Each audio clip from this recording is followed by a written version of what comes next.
This time of year seems to highlight this attack on religious freedom. And guess what? That shouldn't surprise us. Why? This is Christmas. This is a time of year when 98% of the nation, almost, maybe 95%, celebrates Christmas.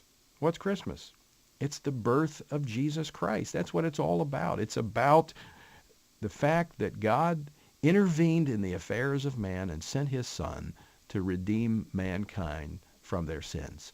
That is at the crux of why there is a battle over religious freedom in this country, because that is a earth-shaking message. And that is a message that some just don't want to get out. Well, joining me to talk about that is Kelly Shackleford. Kelly is the head of Liberty Institute, and he joins us now to talk about some of these cases that are currently unfolding. Kelly, welcome back to the Washington Watch edition of Today's Issues. Oh, happy to do it, Tony.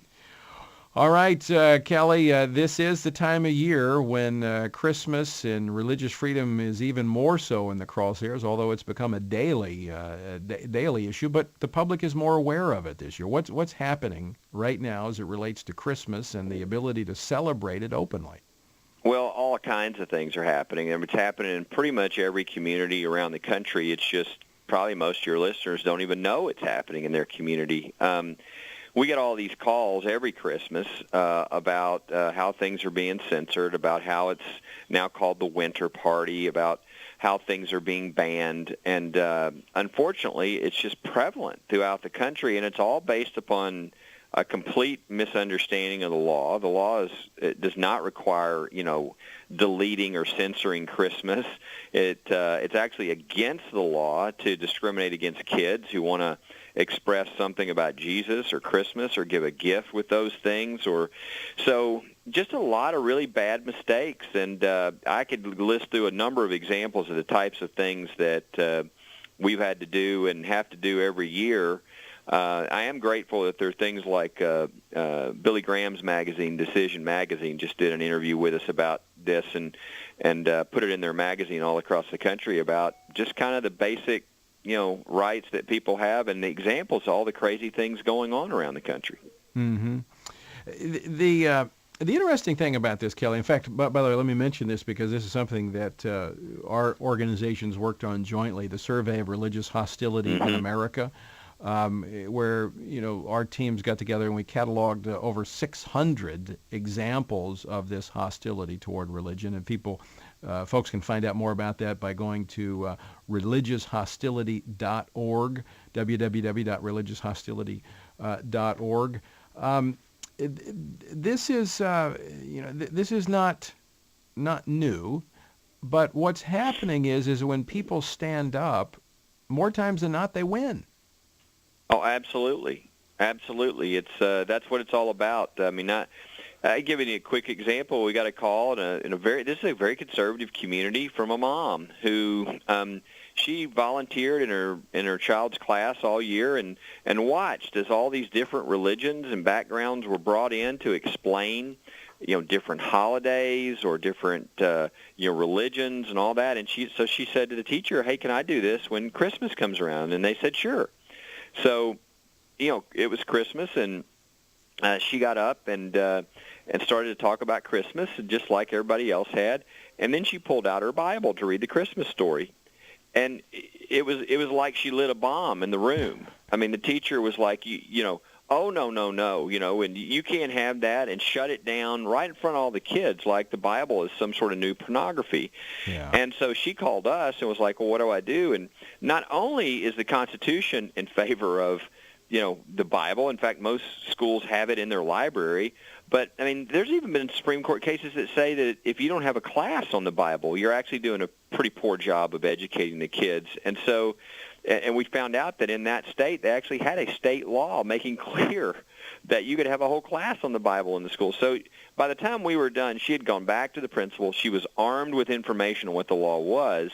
The principal immediately apologized, said, "We're going to do, quote, a do-over." She went back into that class. She read the the Christmas story from the Bible and talked about Christmas.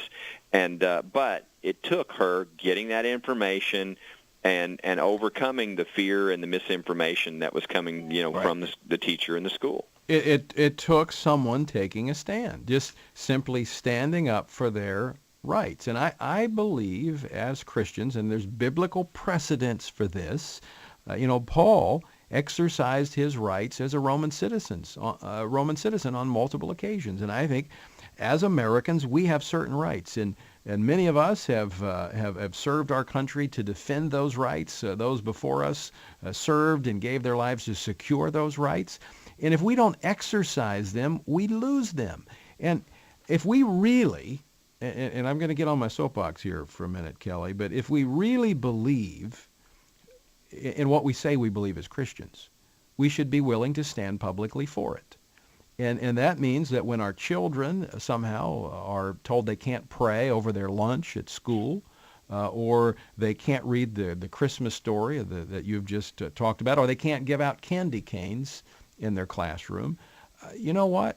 We need to stand up and challenge that and say, you know what? I'm sorry, all due respect, I have rights as an American, and I'm not going to let some loudmouth atheist or someone who has, just wants to destroy religious freedom in this country. I'm not going to sit back and let it happen.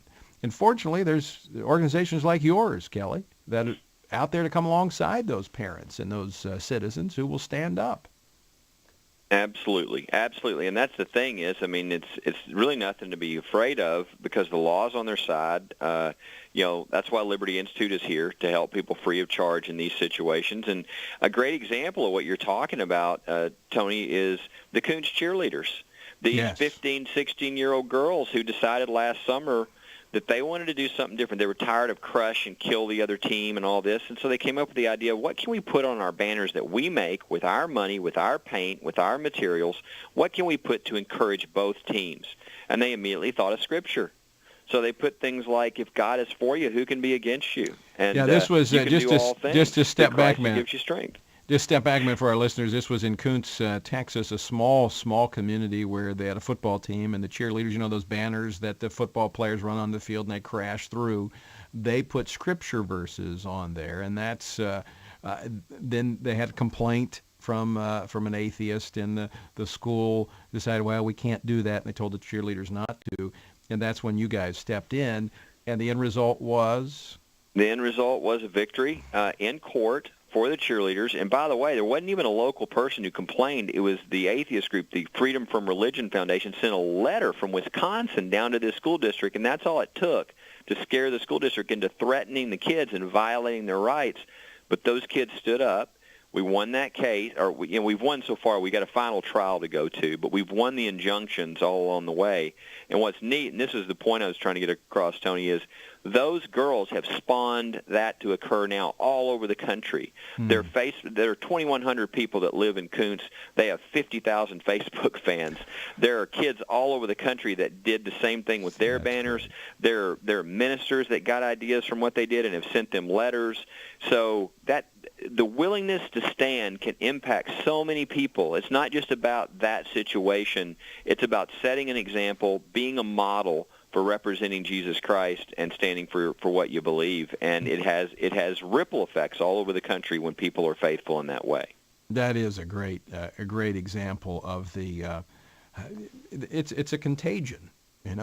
Just like silence is contagious, speaking out is contagious, and courage breeds courage, and it is interesting, Kelly, and I see this increasingly. In fact, I've been working on this because I'm working on a book project, looking at young people in particular, and a number of them have been some of your clients, whether it's been prayer at graduations or other incidences where they have said, look, they've been told they can't pray or they can't stand up for their faith, and they've just said, no, I'm going to stand up for my faith, and they've faced not just peer pressure, but they've faced opposition from authoritative figures, and they have prayerfully and respectfully, and that's the key point. You can't. This is not something that should be driven by a rebellious spirit, and sometimes that can be a problem. But it's more of respectfully saying, no, I understand what you're saying, but it's wrong, and I'm going to stand up, and I understand what the consequences may be, and I'm willing to face them. And it's increasingly, as we hear all the bad things about young people and the trends in the culture, I see a remnant, a group of young people who are more committed to their faith in Jesus Christ than I've ever seen in any other generation. Well, that's the thing. It's really hopeful. You look back and you go, wow, where's our country going? Can the next generation, stand? Will they be willing to stand for, what this country was built upon, for our freedoms? And you see situations like these girls in Coons, Texas, and it gives you hope.